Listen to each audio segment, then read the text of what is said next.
Hey, Mike here. I just wanted to let you know that you can listen to Dark Poutine early and ad-free on Amazon Music, included with Prime. You're about to listen to a historical episode of Dark Poutine. After episode 149, you will find Scott is no longer with the show. In an effort to maintain continuity and offer listeners as many episodes as possible, we are leaving the episodes in which he co-hosted intact. Thank you.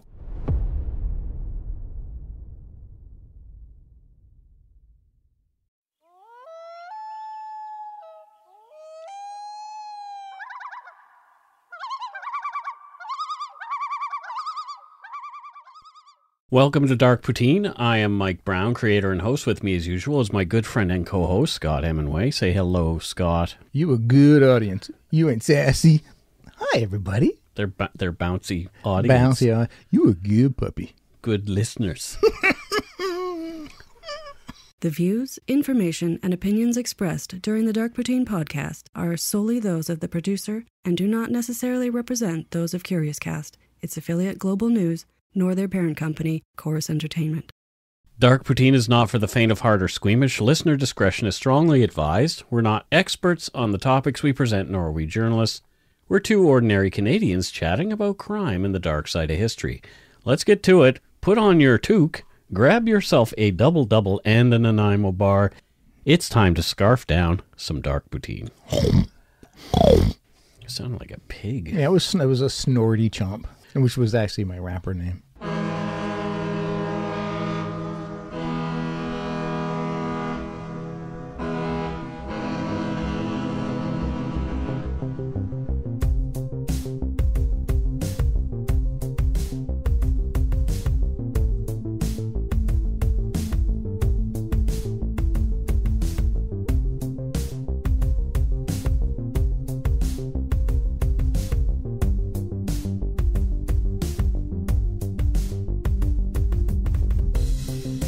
So we're going to Florida. Literally, yeah. Yeah. It's coming up. May 1st to 3rd. Well, it's a little ways away. Well, I mean, we got to make it through this winter and the coronavirus before we... Yeah, we were like hard on the coronavirus on the after show. Yeah. And now like people are dropping. Yeah, well, maybe I was a bit off in my assessment of could have been severity. So if you want to go to CrimeCon and you still haven't gotten your tickets, it's May 1st to 3rd, 2020 in Orlando, Florida, and you can get your tickets at crimecon.com and use Poutine 2020 for 10% off that purchase. Poutine 2020 helps us out a lot. Yes. And the Lumberyard, we are just few members away from 7,000, which is crazy. Holy crackers, I should join. I know. I thought you were in there. Oh, well, maybe. I'm pretty sure you are. I think I am. And also, don't forget, we will be at Fan Expo Vancouver doing a live show at 12:45 p.m. on Sunday, February 16th. And Fan Expo runs from February 15th to the 17th. Yeah, it's always a fun time. Yeah, there's lots of cool cosplayers there. Yeah. And there's us. Plus, there's, the usual suspects. I do believe Will Wheaton might be there. I might be wrong, but... I'm pretty sure I saw Will Wheaton on there. I saw Will Wheaton on there. Yeah. Other people. You can Google that, Fan Expo Vancouver, and you can learn more. I remember seeing there were some people, I'm like, oh God, I hope I get to bump into them. There you go. I can't remember, though. I don't remember a lot of things. Well, this is episode 109, and it is the Dark Strangler, Earle Leonard Nelson. Oh, don't know this Strangler. I know you don't. Some people do. Lots of people do. There's been a lot of coverage of him over the years. So yeah. I'm often bad with the names, but become familiar with the cases because it's just nonstop true crime in my house. And so often I'll be like, oh, shit, this one. This is a story I've wanted to tell for a long time, but I've avoided it due to the sheer scope of this monster's crimes. Mm-hmm. I kind of had the same problem with Chikatilo when we did it.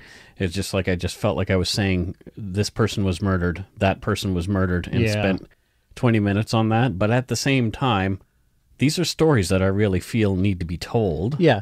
I think the biggest indicator of your writing compassion is the past and the history. You've demonstrated that it's about victims. So if there's the odd case where we can't get into detail about all 20 some odd people, yes, I don't think anybody's going to think negatively. It's we wish we could tell their stories completely in depth, but it's just not feasible all the time. Earle Leonard Nelson is one of history's probably least talked about but most prolific serial killers, and it's believed he killed at least 22 people and may have committed as many as 30 or more murders across the U.S. and into Canada in the Roaring 20s, so almost 100 years ago. Shit. Yeah, and he got his eventual comeuppance here in Canada. So good. Yeah, Canadians caught him. Yes, just so you know. That's what we do. He's been called the Gorilla Man, the Gorilla Strangler, the Dark Strangler, or just simply the Strangler. Okay, all variations of strangling. And like we mentioned already, we won't be able to talk about every victim as in-depth as we typically did. Otherwise, we would have a 22-episode podcast. Or 22-hour-long episode. It would be very long. As the crimes of Earle Leonard Nelson took almost 100 years ago, many of the stories about the man are hyperbole. So we'll try to stick to what have been called the established facts in this case and try not to add to the mythology. Yeah. I read a lot of different sources, and the timelines are all over the place. Some people have him doing certain things on certain dates that other sites do not. So, well, that's the challenge with these historical cases, is that it's very difficult. You know, the documentation is not right as it is nowadays. So books like Harold Schechter's Bestial is probably the best one. There's also Michael Newton's Dark Strangler, as well as news articles, obviously, from the time, and a telling of Nelson's arrest and trial on the Winnipeg Police Service's website. And that gave me what I needed to tell this story. Oh, good. Yeah.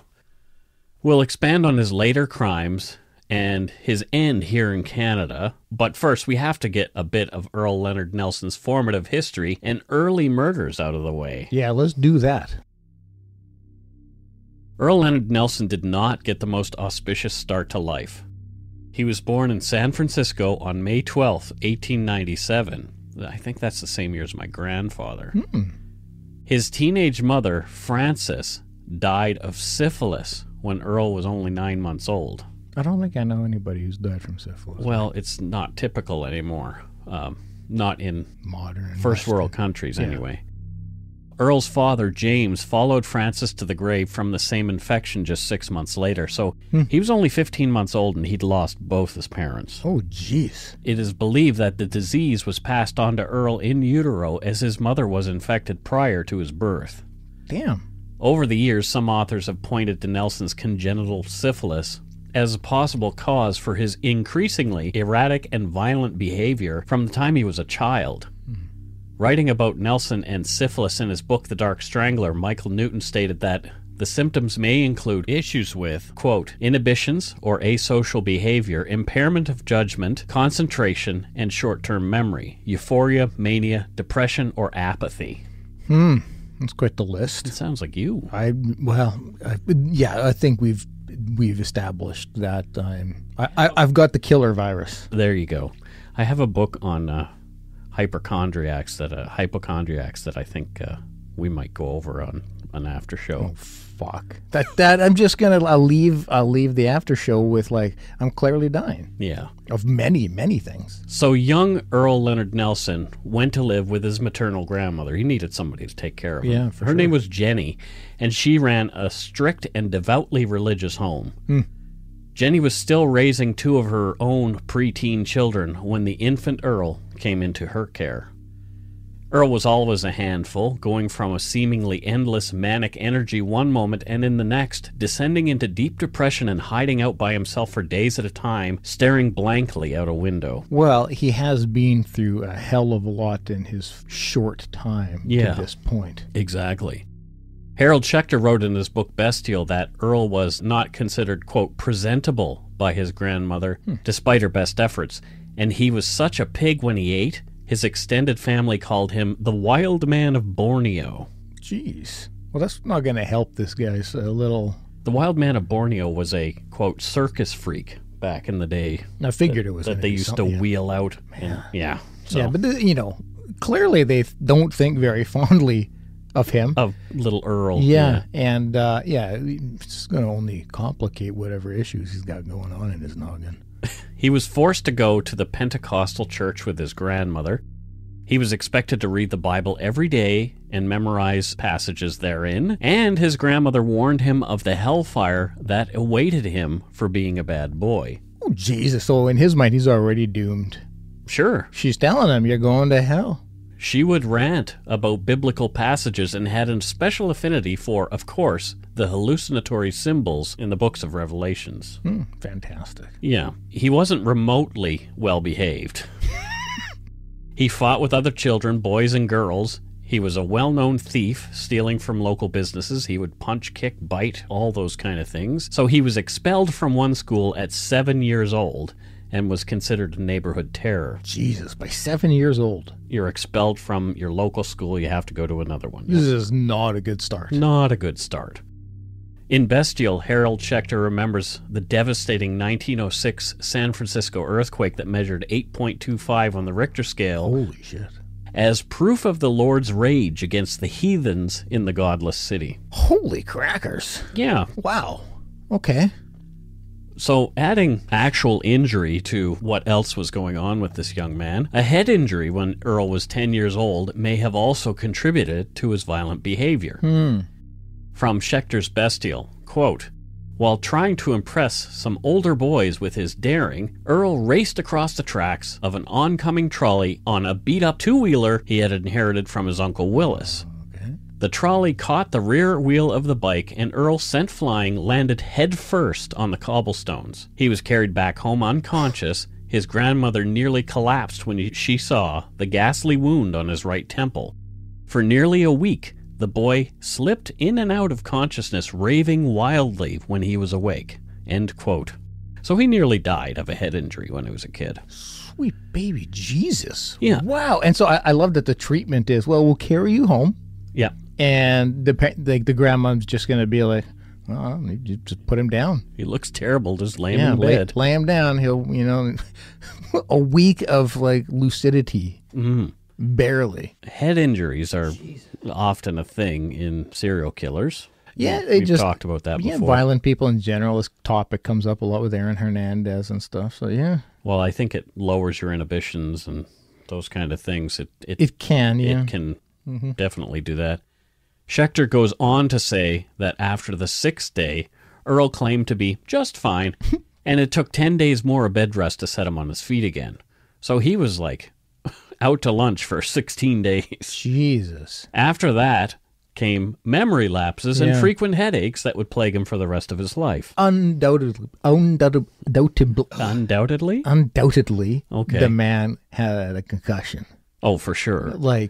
Treatment for something like that nowadays would look far different than just go lie down for 16 days. There was one point where he was in a hospital later on, a mental hospital, and he is having a conversation with the doctor about things that have affected him in his life. And he points to his head, and there's like a dent in his head that he gets the doctor to touch, where he had acquired one of his many head injuries. Holy shit. Earle Nelson then went to live with his Aunt Lillian and would bounce between her and an uncle's home until he was around 17. They found him easier to manage than his grandmother. He dropped out of school at 14 and started working jobs requiring more physical than mental effort. He wasn't a good employee, though, and was fired often. More than once, he'd be seen standing, mouth agape, staring at nothing, away with the fairies, as one of my favorite Scottish sayings go. Strangely, even when not working, Earle always seemed to have money. Well, that's... Where was he getting money? We mentioned earlier he was a thief, so... Spoiler alert. Oh, yeah. Well. It's at the age of 14 and you're unemployed. You should not have money. Right. You should not have money. And maybe he's crocheting and selling his Could have work. been. He's doing Baby Yoda mittens. Yeah. Selling them on Etsy. They were huge back then. Apparently Etsy's taking them all down, though. So. What? Oh, yeah. Because, copyright? Yep. Yeah. Earle was barely 18 years old when he was convicted of burglarizing a local cabin. He'd broken in, grabbed what he wanted, and was seen leaving by the returning owner, stolen property in hand. Nelson fled, but was caught 2 days later by a search party in the woods. He was sentenced to 2 years behind bars in the storied San Quentin prison. So you're 18 years old and you're off to San Quentin for 2 years. That's no walk in the park. No. San Quentin. That's like serious business prison. That's put on your big person pants and go to jail. Yeah, that's if you tell people around the world, I was in San Quentin, they know what you're talking about. Exactly. Yeah. Well, Earle had grown into a powerful-looking man. Hard time had helped him bulk up. He was not tall, but his massive hands made him look freakish and gave him the nickname Gorilla. As the First World War was coming to an end, Nelson joined the military for a brief time, but headaches and bizarre behavior landed him in the hospital and kept him out of combat. Wow. So, instantly I'm like, define this bizarre behavior. Well, flinging feces at other people. Just a lot of weird erratic, stuff. Erratic. He would rant about religiosity and biblical things quite often. Yeah. His staring at stuff and just being lost and not knowing what was going on. Yeah. He was sent to the Napa State Hospital for the insane, but Earle escaped so many times, they just eventually released him to be rid of him. The escapes garnered him another nickname, Houdini. He'd even escaped from handcuffs a number of times. Wow. Yeah, interesting. So am I understanding, because he was breaking out so much, they just let him out? Yeah, that's exactly right. What an interesting approach. Well, he was in the hospital at the time, and he wasn't considered a criminal, but he had gone AWOL from the army and all that kind of stuff. But I'm going to start that kind of approach to a lot of things in life. Just go bananas. And just like run away so many times, they just say, "Yeah, I guess you're done." Yeah. Yeah, that's a good idea. I'm going to see how that works out. Yeah, let me know. Probably not. Earle raved about God, or his twisted conceptions at least. He was quoting his favorite biblical passages to anyone who'd listen, but he seemed to have a lot of problems practicing what he was preaching. He was violent and stealing and all those kind of things. But one of the people who was listening was a 60-year-old woman named Mary Martin, a friend of his grandmother's. Okay, well. In 1919... when he was just 22, Nelson and Mary got married. Bit of a age gap there. Little bit of what do they call it? May, September, or something like that. No, I don't know the expression. April, September. I don't know. Yeah, I guess 1919 was a very different time, Mike. Maybe this was not really. That was considered odd then too. So that's remained consistent through times. With Mary, at first, Earle was a little weird, but she wasn't afraid of him. That came later when he continued to have violent outbursts. Within a year, she was terrified of him, but loved him anyway. As you would. I guess. Yeah. In the meantime, Earle had received another head injury. Jesus. While working as a tree trimmer, he fell out of a tree, through the branches, landing hard, head first, on his pumpkin. His headaches got worse, and so did his behavior. I would imagine that would, yeah. You're just not going to improve things. It's not the Fonz where you hit your own head and everything works. No, you just tip out of a tree and I can't imagine. Yeah. He certainly isn't the most coordinated person, I'm suspecting. No. After a final fight with Mary in 1921, she wanted him out for the time being. Nelson jumped through the window of their home, cursing her as he went. That's one way to do it. Right? If maybe you got to leave, you just defenestrate yourself.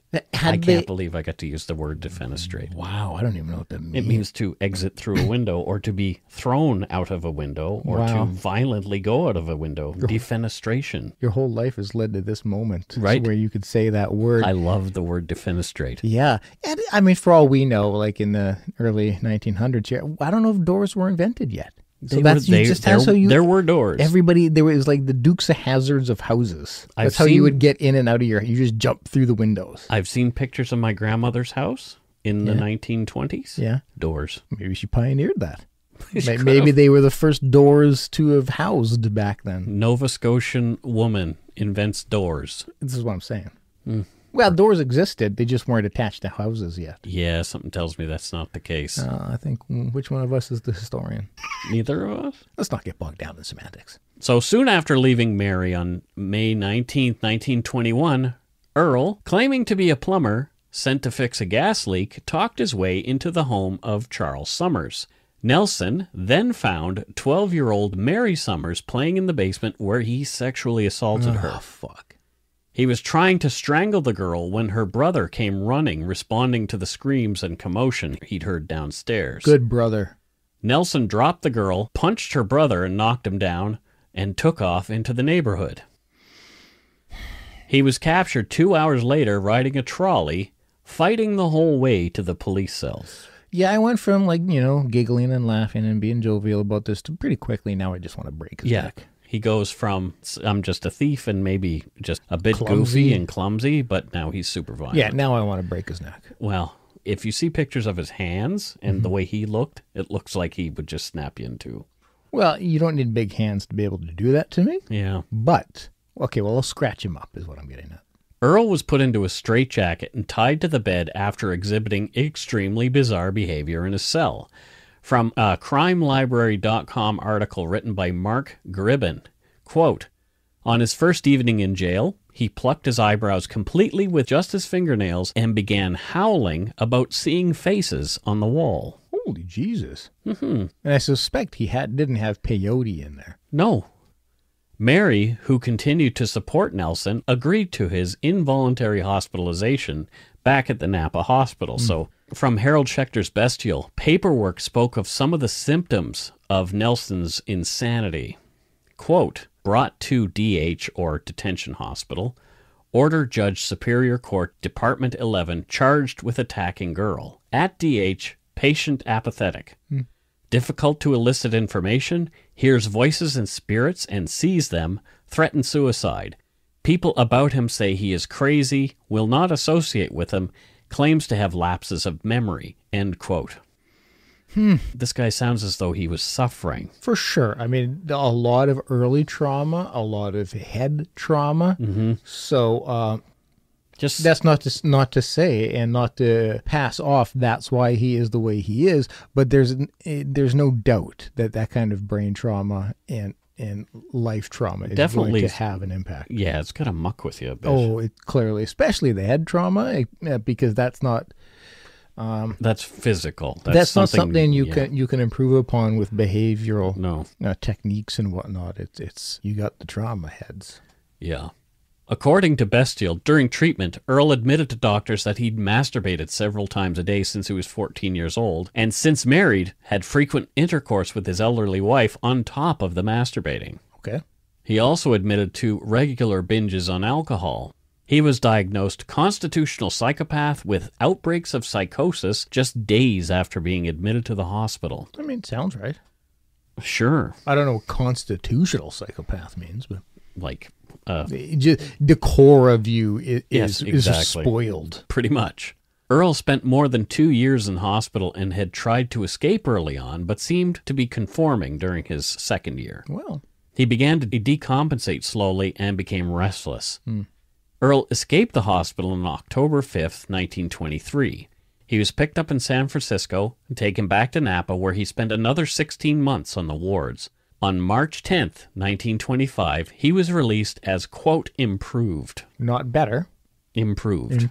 Improved enough to be out and about. Yeah, well, Yeah. So he spent a couple of years institutionalized. As so much time had passed since Earle Leonard Nelson's assault on Mary Summers, and as he has spent all that time involuntarily in the hospital, the charges against him for the crime were dropped. Okay, not jazzed about that. But at the same time, I think that would probably happen today as well. I know. I think if you were found not criminally responsible because you diagnosed clinically insane, I don't think because you were in the hospital beforehand, they go, you know what, that was good enough. Yeah, well, that's what they did then. Yeah, well, different times. Yeah, and it's weird that becomes the excuse for these episodes that happened a long time ago. Yeah, that it's, different times. Yeah. But that's not a way of saying like, it's okay. Yeah. That's how things, but it's to explain that, shit was way different. It was a lot different. The next year of Earle Leonard Nelson's life, due to a lack of remarkable events, is not well documented. Obviously, if nothing's happening, there's not going to be a lot. There aren't police records indicating that he did good this year. Yeah. Well behaved. He bounced around between his Aunt Lillian's and that of his wife Mary, who reluctantly took him back briefly. Mary gave him clean clothes and made sure he looked well-groomed. She took care of him the best she could, but his religious ranting and dangerous outbursts continued. He would disappear for months at a time, and no one was sure where he was living. Eventually, Mary had enough, and Nelson moved on. Good for you, Mary. Well, she's always kind of held a candle for him, you know. Yeah, but... You'll see later on. Boy. She carries on. Pining. Well, yeah. She felt that she really loved him, so. And probably had a huge component of, I can help him. Yeah. Some believe that while he was missing for those months, he may have murdered and raped the corpses of at least 6 women. 3 in California, 3 in Philadelphia between August and November of 1925. Yes, that's right. I said necrophilia. Jesus. These crimes remain unsolved, but did have many similarities to Nelson's later crimes. They're not included in his official death count for lack of evidence. Yeah, when we hear of these very old cases, I often immediately think, like, I wonder if that was happening now with the forensics we have. Yeah. We'd probably be able to definitively... And that's the feeling that I got as I read this. I don't think that this guy would have gotten away with things for as long as he did. Yeah. In February of 1926, Nelson's serial murder spree began. In less than 2 years, a trail of bodies murdered at his hands would lie across 9 states and 1 Canadian province. And we will take a break right here.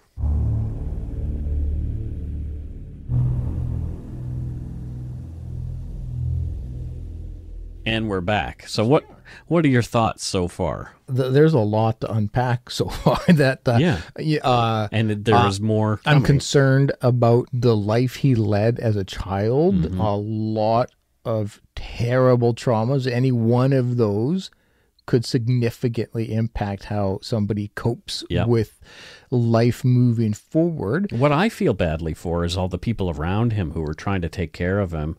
And, you know, even at school and those kind of things, it's like, can you imagine being a teacher and having somebody who is just unmanageable in your classroom? Well, yeah, but it doesn't sound like anybody in the immediate proximity of him, i.e. his grandma, and at that point in time, doesn't sound like they were helping in any capacity with the traumas.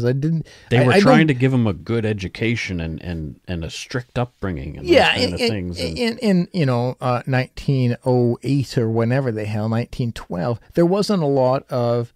Okay, so tell me, how do you feel about what happened to your parents? Does that linger? Hellfire and brimstone. Yeah, that was you. Well, God did that because you bad. Yep, pretty much. You know, and so for like that still happens in places. Yeah, tragically, there are still people who are sent for conversion therapy. Yeah, fucking hell. Yeah. But anyway, we won't get into that. In a residential neighborhood on Pierce Street in San Francisco, on February 20th, 1926, Earle Leonard Nelson first employed the ruse that would allow him access to the majority of his victims. Oh, no. In a clean suit, with his hair washed and coiffed, and a Bible tucked under his arm, Nelson knocked on the door of an apartment house with a room-to-let sign in the window. The house belonged to 60-year-old spinster, that's in quotes, because that's not a word that I would use, Clara B. Newman, who lived on the first-floor apartment. Her nephew on the second floor, and a third-floor apartment was home to a family named Brown, no relation. A tiny, empty attic apartment was above that, and that was the one that was for rent. Nelson told Clara he was a Bible student and was looking for a place to lay his head while he studied. That sounds nice. Clara let him in and showed him the attic apartment. Clara's nephew, Merton, heard muffled voices below as his aunt answered the door and let her prospective tenant in. Around 30 minutes later, Merton, who had now been in the basement looking at the furnace down a back staircase, encountered a powerfully built and stocky man quickly making his way out of Clara's back door. Boy. The two interacted briefly before the man left, so he got a good description of him. From Harold Schechter's Bestial, quote, "Can I be of assistance?" Merton asked. "Tell the landlady I will return in an hour," the stranger replied. "I would like to rent that empty apartment." With that, he pulled open the door and strode away. End quote. So playing things casual. Completely. Yeah. And very, presentable. Yeah, and calm. businesslike. Yeah. A few hours later, having some business questions for his aunt, Merton sought Clara out. He found her laying in the kitchen of the attic apartment she'd presumably shown to the man who killed her. Clara lay on the floor on her side. Dress had been pulled up over her waist, exposing her lower body. Boy. The autopsy on Clara's body revealed she had been strangled manually by someone with massive, powerful hands. It also pointed to necrophilia. It appeared that whoever had killed her had sexually assaulted her after death. So uncomfortable. Not having sex with dead people, I mean, like, just hearing that, like, I feel very uncomfortable. And I don't understand it. I can't fathom wanting to hurt somebody to the point where they're dead, actually carrying that out. Yeah.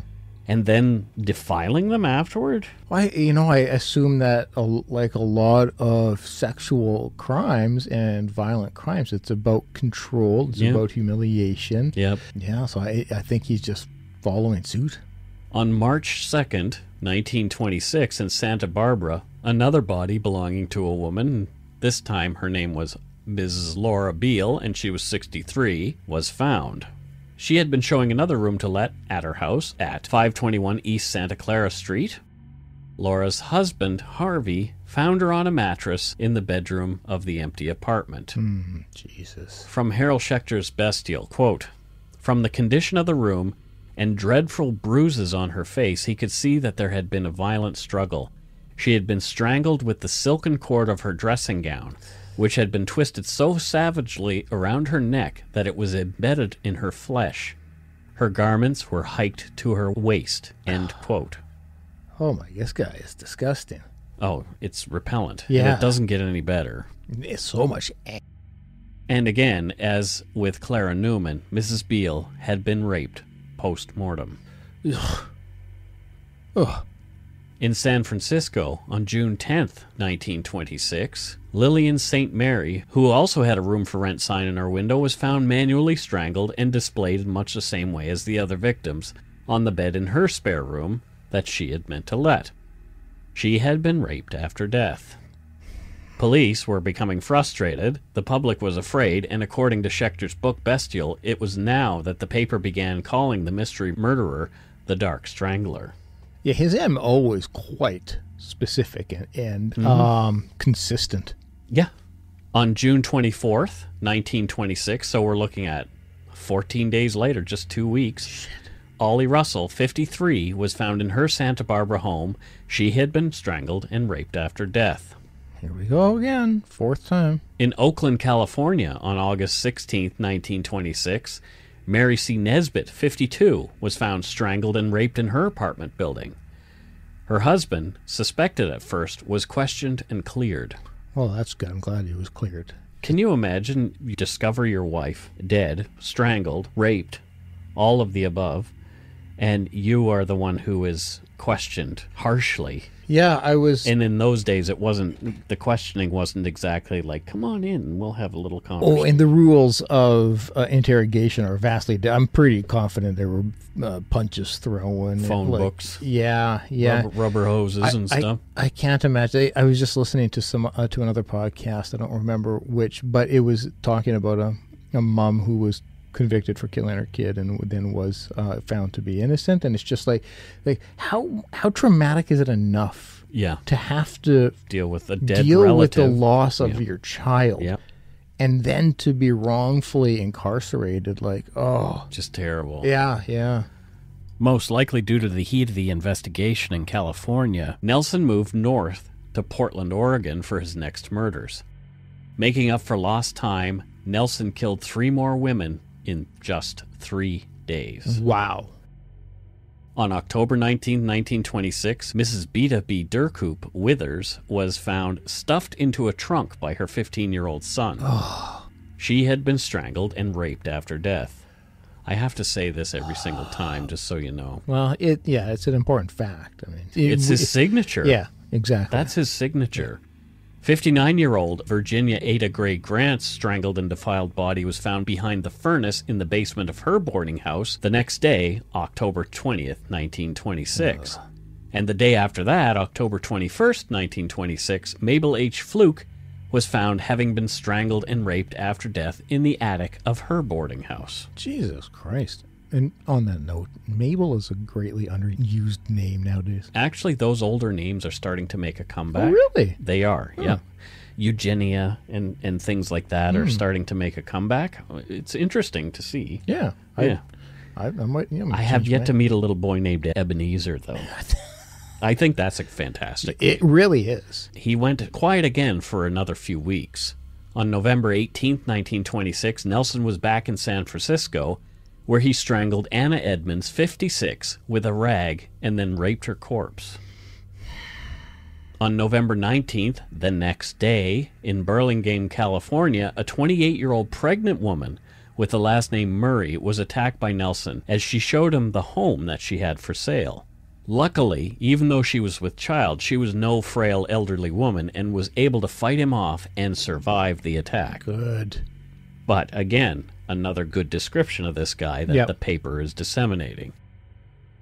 4 days later, north in Seattle's Capitol Hill neighborhood, Oh, I like that place. Nelson strangled and then raped Florence Monk, 48, leaving her behind the furnace in the basement of her home after stealing jewelry he would later gift to women in Portland. Oh. Burglary also was a thing. Yeah, but so he would kill and rape and burgle. It doesn't sound necessarily for profit, though. It's more for souvenir. It Sure, almost seems and like. maybe to watch the look on somebody's Yeah, face as yeah. he gives away a murder victim's stuff. Yeah. On November 29th, 1926, after the discovery of 48-year-old Blanche Myers' strangled and raped body in her Portland, Oregon home, investigators were able to collect fingerprints that would later place Nelson at that crime scene. Good. Women on the West Coast were warned not to show houses or rooms to rent to potential renters alone. Good advice. Right? Yeah, I mean, yeah. It took that long before that happened, though. Yeah, shit. Isn't that with crazy?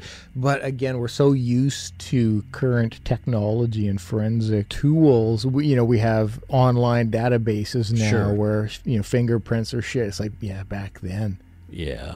It was much harder to sit there and go, I wonder if there were similar cases in other areas.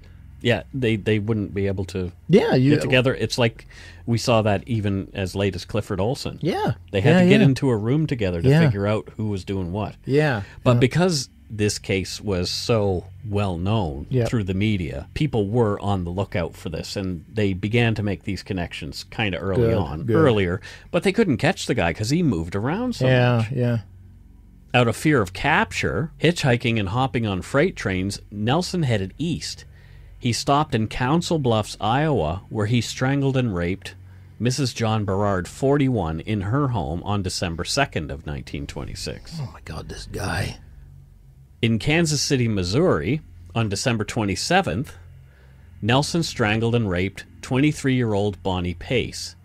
The next day, also in Kansas City, in one of his more horrific outings, Earle strangled and raped Germaine Harpin, 28 years old, and then he strangled her crying 8-month-old son, Robert Harpin, to death with his own diaper. Fuck.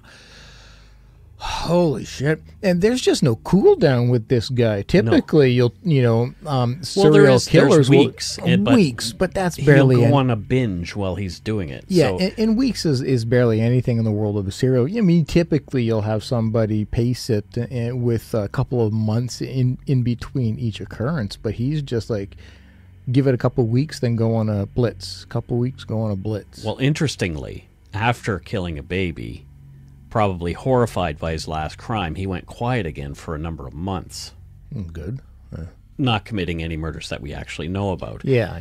So he made his way further east, stopping first in the city of Brotherly Love, Philadelphia, Pennsylvania. And Brotherly Love was truly the furthest thing from his mind. Yeah, I think love, period. Yeah. Was. There on April 27th, 1927, Nelson murdered and raped a 53-year-old landlady named Mary McConnell, taking some of her jewelry with him. And he tried to pawn the stolen items the next day in town, but was turned down. Oh, okay. But again, someone saw him with property that belonged to one of his victims.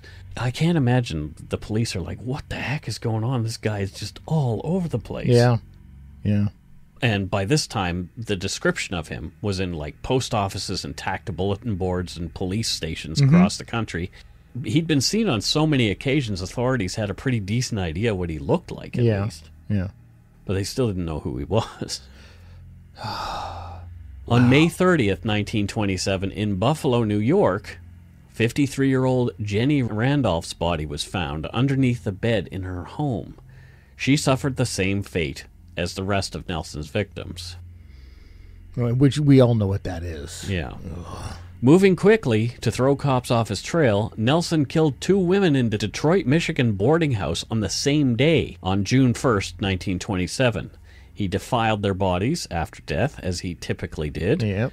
He killed the landlady, Fannie Mae, 53, with a length of electrical cord, and then one of her tenants, Mrs. Maureen Atorthy. Oh, I've lost count. Yeah, exactly. This is insane.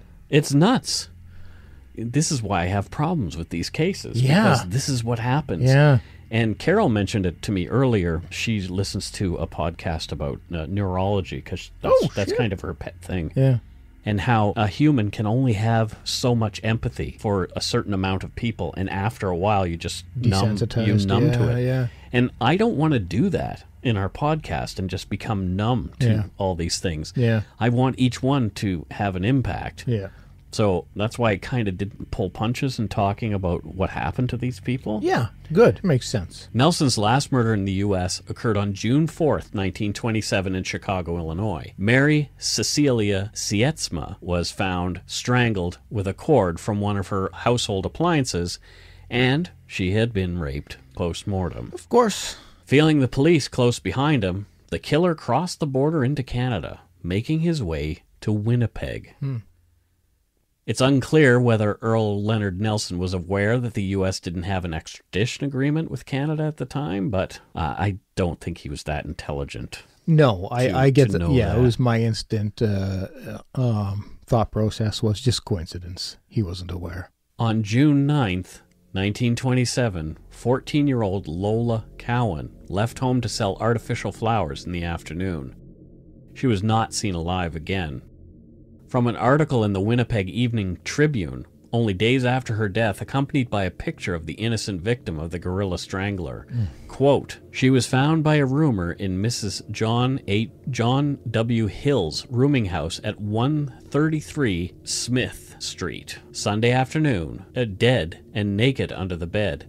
Black bruises on her young throat told where the strangler's large hands had choked her to death.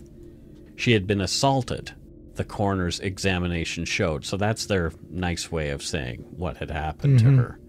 It also showed the girl had been dead since Thursday night. So she was found days after. Not an article of the child's clothing was found in the room.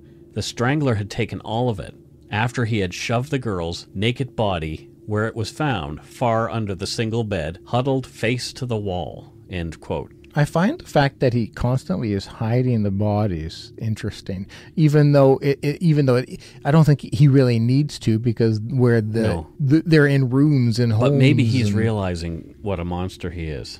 You know, so because he starts hiding bodies later on in his killing. Whereas before it was just like display them.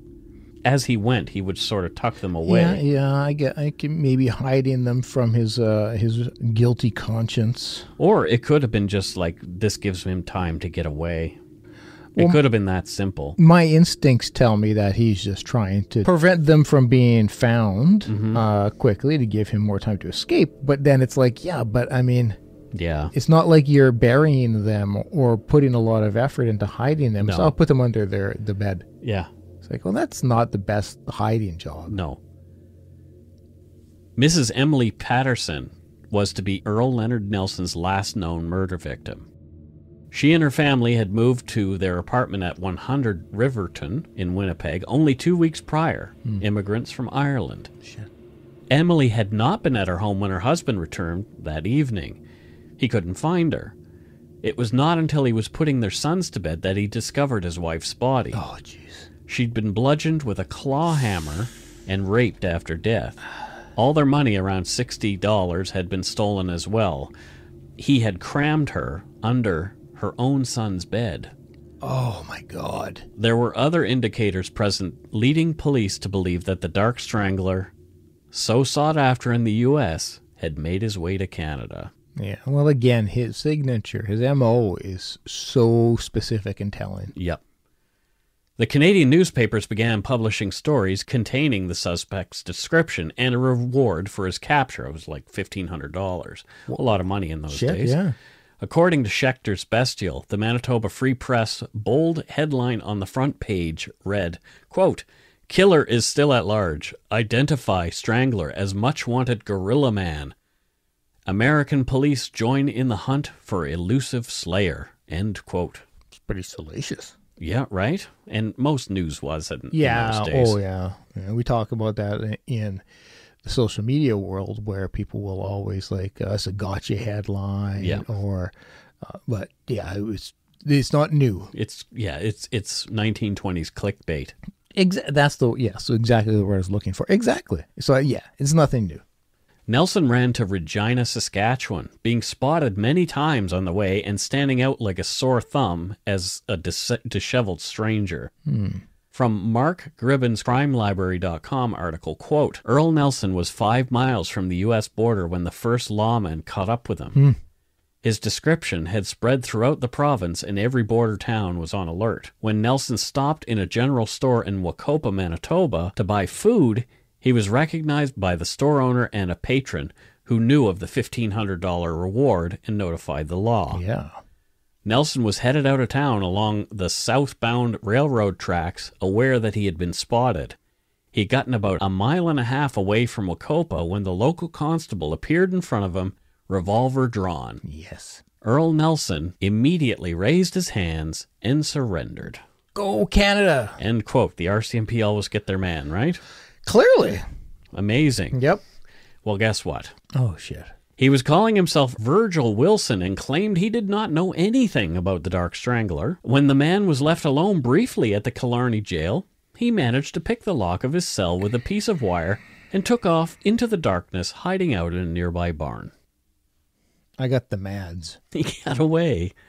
However, he was caught quickly by a search party and taken into custody for the last time. It took some time to determine whether they actually had captured the gorilla strangler, because he kept denying. Yeah. From Mark Gribben's CrimeLibrary.com article, quote, "As the witnesses and police from various jurisdictions pooled their evidence, as we talked about, a more complete picture of his modus operandi evolved. He usually killed shortly after he had been shaved and barbered, and then let his appearance grow more shaggy until the need to murder became unbearable. From his wife, Mary, police were able to report that Earle had not been home at the time of any of the slayings. Other evidence that Nelson was the killer was the fact that a knife with a blade that appeared burned by an electric spark was found in his possession. The killer of the landlady in Detroit had used an electrical cord with a knife to commit the crime. At the time, police predicted the man would have a knife with an electrical burn." Okay. Interesting evidence, right? Very. Nelson, who had finally admitted his identity, continued to maintain his innocence. "Murder just as impossible for a man of my high Christian ideals," Schechter records Nelson as saying to a Manitoba newspaper. End quote. So his defense is, I couldn't do it because I love God. Yep. That's and I love that he escaped and quickly was caught again, because that's how good we are in Canada. It's like we give you a second to say, okay. Yeah, see if you can get away. We still got you. Yeah. Of course, Nelson had been deemed a constitutional psychopath by psychiatrists, but was felt to be completely sane enough to stand trial for the murders of 14-year-old Lola Cowan and Emily Patterson, both of Winnipeg. He was also charged with a couple of counts of attempted molestation and burglary. Okay. The monster's trial began in Winnipeg on November 1st, 1927, and ended on November 4th, as Nelson grinned from time to time during the proceedings, seeming not to care that his life was at stake or even remotely moved by the emotional testimony of victims' families or his ex-wife, Mary Martin. The evidence making him out to be one of history's worst killers seemed to bore him. Whew. Wow. Yep. Well, you think about when BTK did his allocution. Mm-hmm. Yeah. He was just like matter of fact, oh, well, yeah, this happened and that happened and I did that and, you know. Yeah, just like he's reciting a paragraph from a book or chapters from a book. It's like giving a recipe for fried eggs. Yeah, it's completely unemotional, matter of fact. It's chilling. It's really chilling watching the BTK's dissertation, some kind of atation. Allocution. That's what I said. Although Nelson's defense team tried to say it was insanity that had driven him to murder, he was found guilty and sentenced to hang. Oh, well.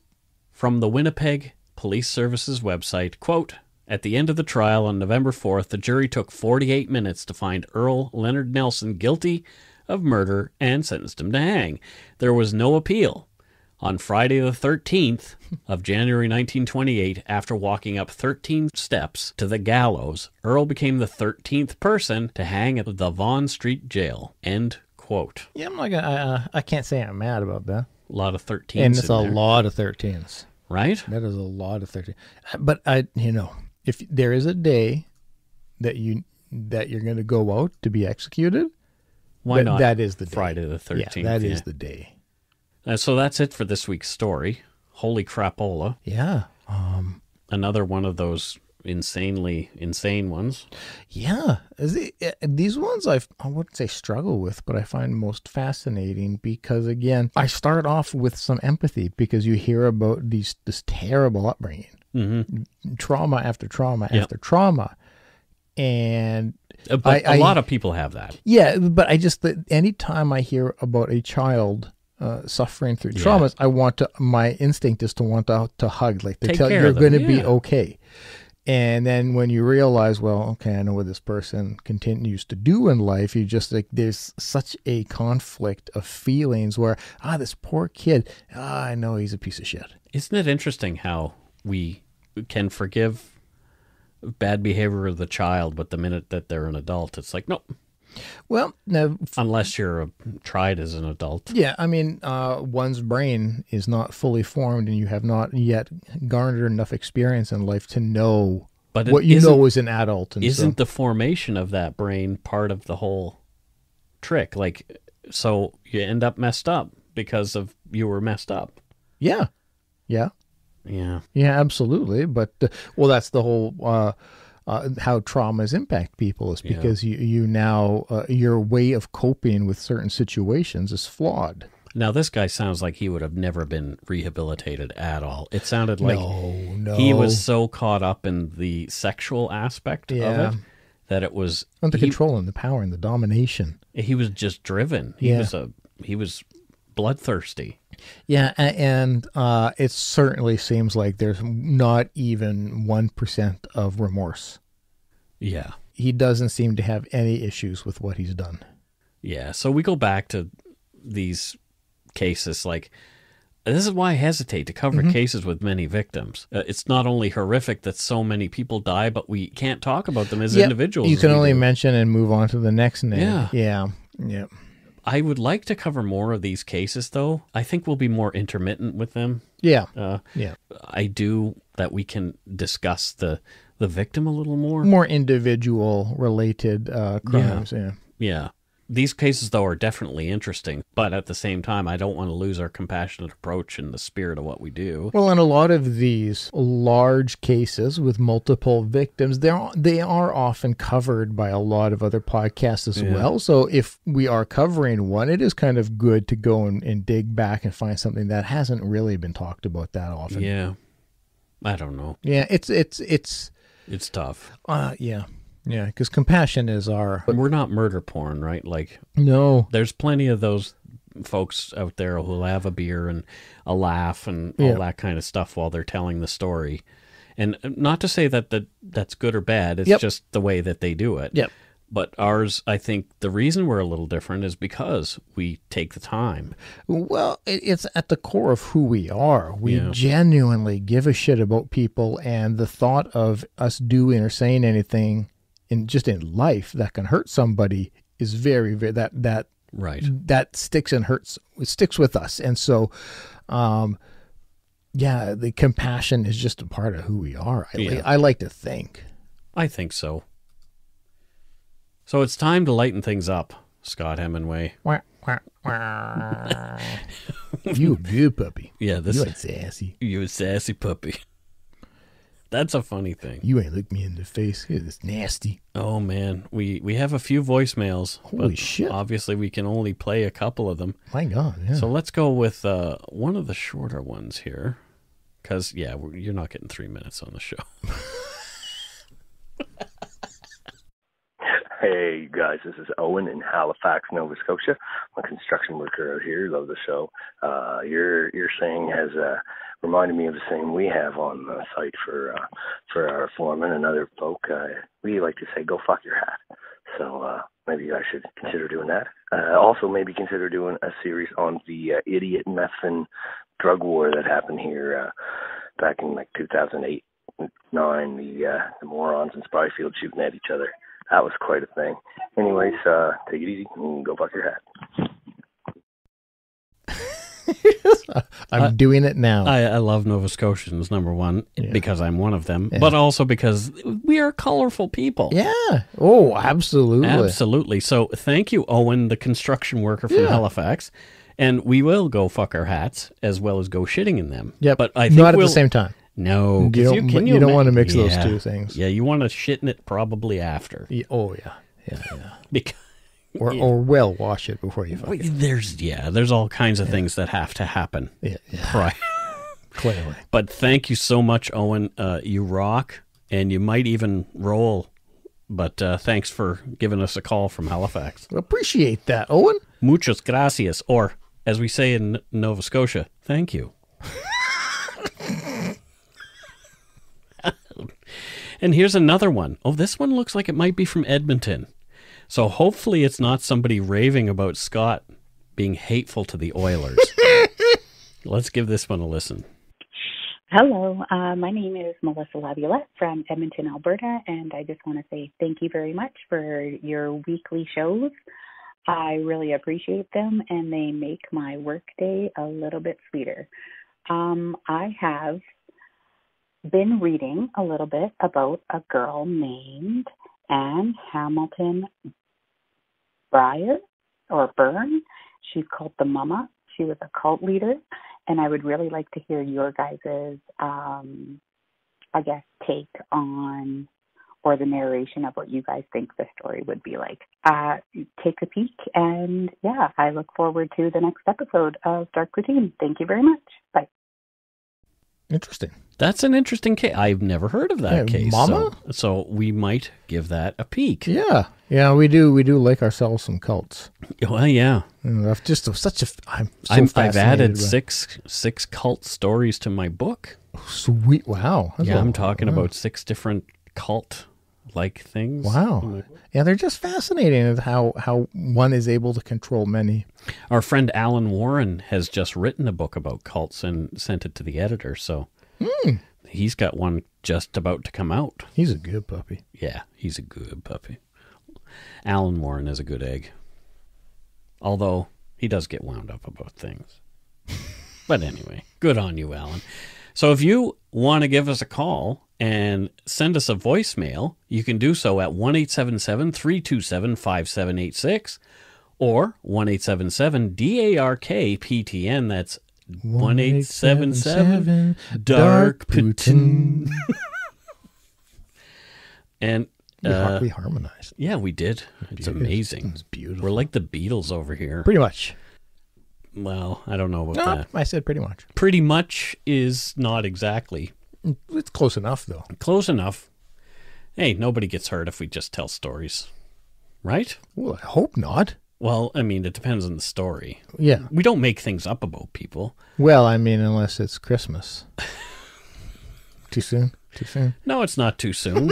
People did get wound up about that. Holy smokes. They did. Why did they?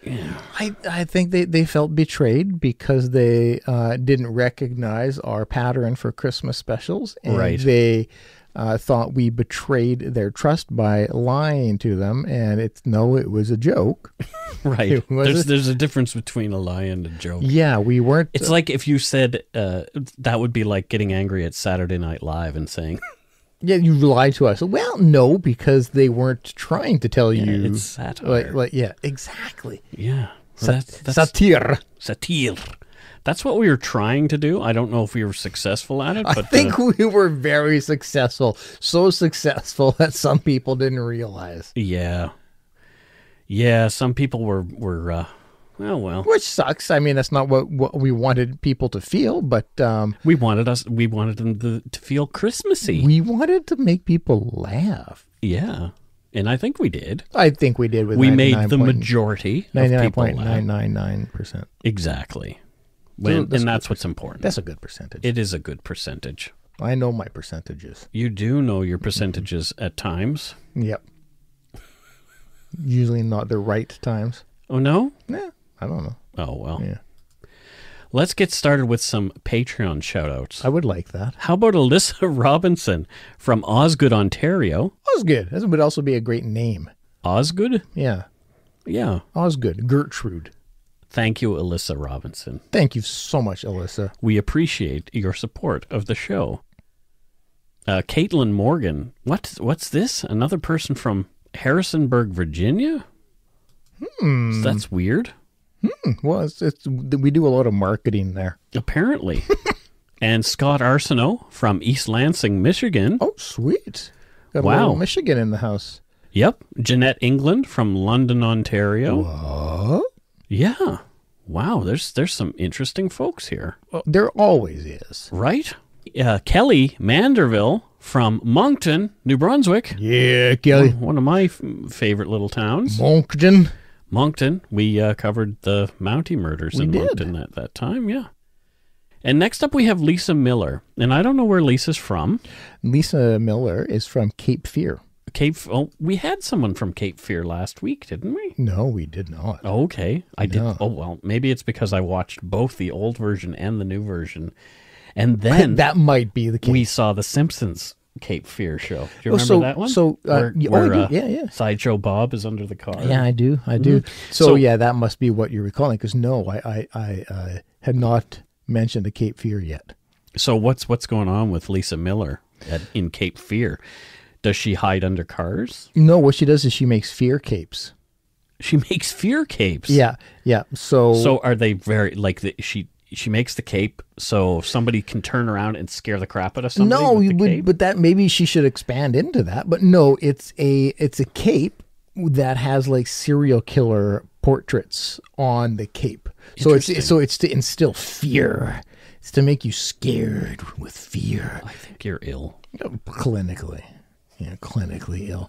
It's I got the scooters, but so yeah, she lives in Cape Fear and she makes fear capes. Well, that's good for her. Yeah, it's really good.